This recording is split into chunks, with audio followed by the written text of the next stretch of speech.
आज हम बात करेंगे स्टीम डिस्ट्रीब्यूशन सिस्टम। तो ये किसी भी इंडस्ट्री का बड़ा इम्पोर्टेंट पार्ट होता है कि हमने जैसे बात की थी पिछले एपिसोड में बॉयलर के बारे में, बेसिक बात करी थी। आज हम बात कर रहे हैं स्टीम का। बॉयलर से स्टीम जो जनरेट होती है उसको कैसे सप्लाई करते हैं और कैसे मशीन तक जाती है। तो ये देख रहे हैं यहाँ पे बॉयलर है, इसमें स्टीम जनरेट हो रही। हमने एग्जांपल दिया है कि ये 10 kg पर सेंटीमीटर स्क्वायर का बॉयलर है और इसकी कैपेसिटी 6 मीट्रिक टन है। तो बॉयलर आईबीआर होगा। आईबीआर के लिए क्या क्राइटेरिया है कि बॉयलर की या स्टीम पाइपलाइन का pressure, IBR means Indian boiler regulation जो होता है उसकी गाइडलाइन होती है जो गवर्नमेंट सेट करती है। आईबीआर में यदि आपका प्रेशर 3.5 kg पर सेंटीमीटर स्क्वायर से ज़्यादा है तो आईबीआर रिक्वायरमेंट होगी, और यदि 22.75 लीटर से ज़्यादा उसकी होल्डिंग है तो आईबीआर सर्टिफिकेशन लगेगा। या हम पाइपलाइन की बात कर रहे हैं तो 3.5 kg प्रेशर से ऊपर होगा तो वो लाइन आईबीआर होगी।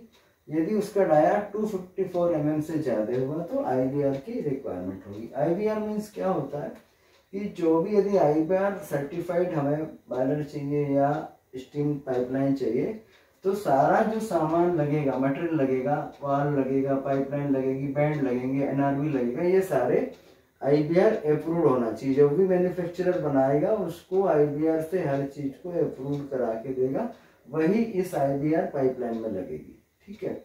और जो नॉन आईबीआर होता है 3.5 kg से प्रेशर यदि कम है जहाँ पे तो वहाँ नॉन आईबीआर इक्विपमेंट लगेंगे, मटेरियल लगेगा और नॉन आईबीआर पाइपलाइन रहेगी। ठीक है। तो यहाँ बॉयलर से स्टीम जनरेट हुई, यहाँ पे हमने दिखाया कि 10 kg प्रेशर है इसका, 10 kg पर सेंटीमीटर स्क्वायर। यहाँ एक मेन स्टीम स्टॉप वाल्व लगा होता है, इसको बंद करने के लिए, चालू करने के लिए स्टीम को बॉयलर के बाद। जस्ट उसके बाद एक एनआरवी होता है। NRV means non return valve. Non return valve का पर्पस ये है कि सपोज यहाँ एक ही बॉयलर दिखाया हमने, यदि किसी इंडस्ट्री में एक से ज़्यादा बॉयलर होते हैं, जनरली होते हैं, तो वहाँ पे जब दो लाइन पाइपलाइन का यहाँ पे जाएगी स्टीम, जैसे यहाँ एक ही दिखाया हमने, ये सपोज बॉयलर 1 की है और यदि दूसरे बॉयलर से भी स्टीम आ रही तो यहाँ बॉयलर 2 का हो जाएगा। तो उसके लिए यहाँ पे एनआरवी लगता है और वाल्व तो रहते ही, क्योंकि इसकी स्टीम रिटर्न होके दूसरे बॉयलर में नहीं चली जाए, इसलिए नॉन रिटर्न वाल्व देते हैं। जब नॉन रिटर्न वाल्व देते हैं उसके बाद स्टीम की पाइपलाइन हुई आगे। पाइपलाइन का साइज डिपेंड करता है कि आपकी स्टीम का कंजम्पशन कितना है आपकी मशीन में और आपको कितने प्रेशर की स्टीम चाहिए। उसके हिसाब से बॉयलर की पाइपलाइन कितने साइज की रहेगी वो रिक्वायरमेंट होती है। वो डिजाइन के लिए हम अगले एपिसोड में बताएंगे कि पाइपलाइन का डिजाइन कैसे करना है और क्या साइज की पाइपलाइन रहेगी, डिपेंड्स अपॉन आपकी स्टीम रिक्वायरमेंट। हमने यहाँ लिया है कि 6 टन का बॉयलर है, 6 ton per hour steam generate करने की कैपेसिटी, 10 kg इसका वर्किंग प्रेशर है और उसकी कैसी एक सिस्टम होगा आइडियल। तो जो स्टीम यहाँ पे चाहिए मशीन को, स्टीम बेसिकली क्यों चाहिए कि हम किसी चीज़ को गर्म करते हैं, हीट करने के लिए। हीट करने के लिए स्टीम चाहिए तो यहाँ पे हमें फिक्स प्रेशर चाहिए 7 kg का। यदि प्रेशर कम ज़्यादा होगा तो यहाँ पे टेम्परेचर में भी वेरिएशन आएगा। सारे स्टीम सिस्टम, कंट्रोल सिस्टम जो टेम्परेचर की वो ठीक से काम नहीं करेंगे, तो हमें प्रेशर चाहिए 7 kg पर सेंटीमीटर स्क्वायर। तो इसके लिए एक तो प्रेशर स्टेबल चाहिए, दूसरा स्टीम में हमें पानी नहीं चाहिए, क्योंकि स्टीम जब पानी से स्टीम बनती है तो उसमें पानी तो रहते ही है और स्टीम वेपर फॉर्म में रहेगी। वेपर में कंडेंसेट नहीं होगा, उसमें जो पानी रहेगा, ये मॉइस्चर रहेगी, उसको बोलते हैं स्टीम कंडेंसेट। तो वो स्टीम कंडेंसेट मतलब पानी के फॉर्म में यहाँ पे नहीं आना चाहिए। क्यों कि यदि पानी के फॉर्म में आएगी तो यहाँ पे हीटिंग का इफेक्ट ठीक नहीं रहेगा। उसमें दो चीज़ें होंगी, एक तो होगा इसमें टेम्परेचर वेरिएट होगा, ऊपर नीचे होगा यदि पानी इसके अंदर है, और इसके अंदर हैमरिंग का इफेक्ट आएगा कि पाइपलाइन में जब स्टीम जाएगी तो आवाज़ आएगी, खड़खड़ खड़खड़ आवाज़ आती, मतलब आपकी पाइपलाइन में स्टीम कंडेंसेट है, पानी है, इसलिए वो हैमरिंग कर रहा है। ठीक है। तो उसके लिए क्या करेंगे हम, यहाँ पे हर करीब 100 मीटर पे या 50 मीटर पे उसकी गाइडलाइन होती है, एक हम यू टाइप का कप देते हैं जिससे कि यहाँ जो पानी आ रहा यहाँ से निकल जाए। इसके बाद ही स्टीम ट्रैप लगा। स्टीम ट्रैप क्या करेगा स्टीम ट्रैप का काम ये है, स्टीम ट्रैप जब लगाते हैं तो स्टीम ट्रैप लगाया, यहाँ एक वाल्व देंगे इनलेट में, एक आउटलेट में वाल्व देते हैं और एक बाईपास वाल्व होता है। आइडियल सिस्टम ऐसा होता है। इसका पर्पस ये है कि जब नॉर्मल सिस्टम चल रहा है तो आप ये बाईपास वाल्व बंद रहेगा, ये खुला रहेगा, ये खुला रहेगा। यहाँ से ये स्टीम ट्रैप में स्टीम आएगी और ये स्टीम ट्रैप से कंडेंसेट यहाँ बाहर निकल जाएगा, इसको आगे कैरी ओवर नहीं होने देगा आगे। तो हर जगह जहाँ पे यू टाइप ये लगा है डिजाइन ये, और जहाँ पे बॉयलर का हेडर है या इन बिटवीन हर 50 मीटर पे 25 मीटर पे हम स्टीम ट्रैप देते हैं। अब इसके बाद स्टीम ट्रैप यहाँ से आया, ये जो हम सप्लाई लाइन में स्टीम ट्रैप देते हैं उसकी भी हम अलग एपिसोड में बात करेंगे अगले, कि स्टीम ट्रैप की डिज़ाइन कैसी करनी है और कौन सा वाला स्टीम ट्रैप लगेगा, कौन सा सेलेक्ट करना है। तो जो सप्लाई लाइन में लगता है वो थर्मोडायनामिक्स टाइप का स्टीम ट्रैप लगता है जो टेम्परेचर पे काम करता है। ये स्टीम यहाँ से यहाँ आ गई। एक रहता है एक हर प्लांट में हेडर, एक हेडर होता है जिसमें कि स्टीम यहाँ से आई, एक बॉयलर से या दूसरे बॉयलर से वो यहाँ पे आ गई, फिर यहाँ से हम अलग अलग इक्विपमेंट को स्टीम सप्लाई करते हैं। तो वहाँ पे एक वाल्व होगा, यहाँ प्रेशर गेज रहेगा और यहाँ से अलग अलग जो मशीन है उसके लिए ये जाएगी स्टीम। और यहाँ पे भी जब ये हेडर में बन गया तो यहाँ भी कंडेंसेशन होगा, कंडेंसेशन के बाद यहाँ पे फिर स्टीम ट्रैप लगाएंगे। इसकी डिजाइन ऐसी ही रहेगी, हमने यह सिंबॉलिक बनाया है, बट हर स्टीम ट्रैप की पाइपलाइन की डिजाइन इस टाइप से होती है। ठीक है, तो अब यहाँ से स्टीम हमको यहाँ ले जाना है मशीन में, तो इसके लिए क्या होता है, यहाँ पे होता है, इसको बोलते हैं पूरे सिस्टम को PRS, प्रेशर रिड्यूसिंग स्टेशन।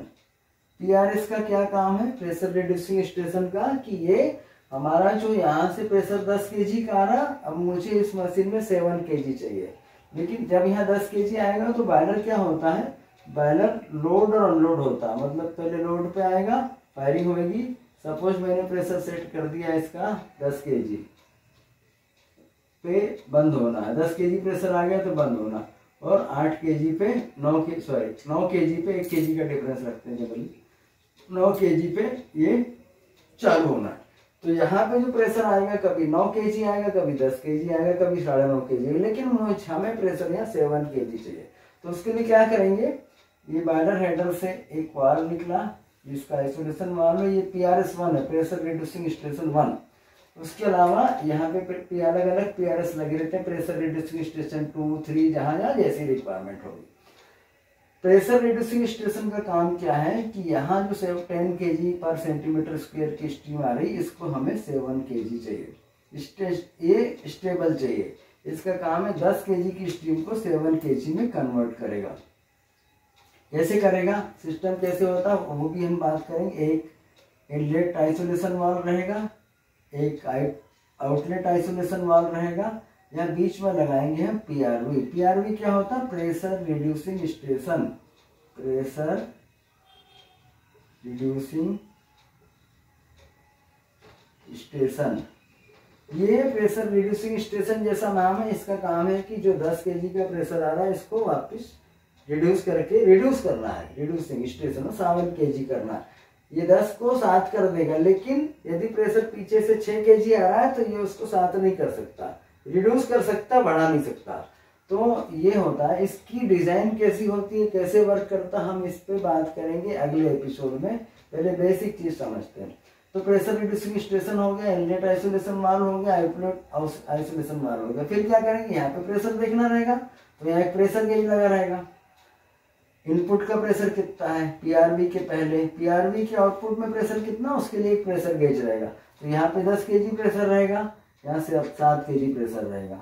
इसके अलावा यहाँ पे एक बाईपास वाल्व लगाते हैं। सपोज कभी इमरजेंसी में आपको इस पे कुछ काम करना है, या इसको रिपेयर मेंटेनेंस करना है, या सेटिंग करनी है, तो बाईपास से भी हम स्टीम दे दें। ये इमरजेंसी के लिए अरेंजमेंट होता, सिर्फ इमरजेंसी के लिए।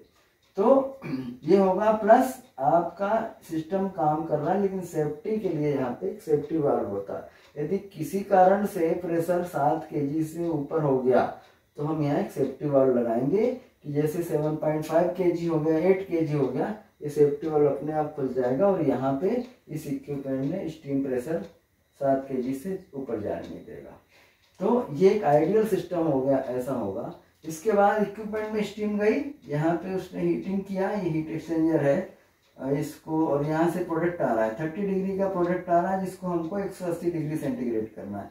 तो ये यहाँ से स्टीम इनलेट होगी, यहाँ से कंडेंसेट सॉरी यहाँ पे प्रोडक्ट अंदर जाएगा ठंडा है, प्रोडक्ट होके बाहर निकलेगा। यहाँ से स्टीम गई और यहाँ से स्टीम जब गर्म कर देगी 30 डिग्री के 180 डिग्री प्रोडक्ट को, 30 डिग्री के प्रोडक्ट को 180 डिग्री, तो ये स्टीम क्या हो जाएगी, कंडेंस हो जाएगी। कंडेंस हो जाएगी तो यहाँ पे इसको स्टीम ट्रैप से कंडेंसेट निकालना पड़ेगा, स्टीम कंडेंसेट निकलेगा, इसके लिए यहाँ पे स्टीम ट्रैप होगा।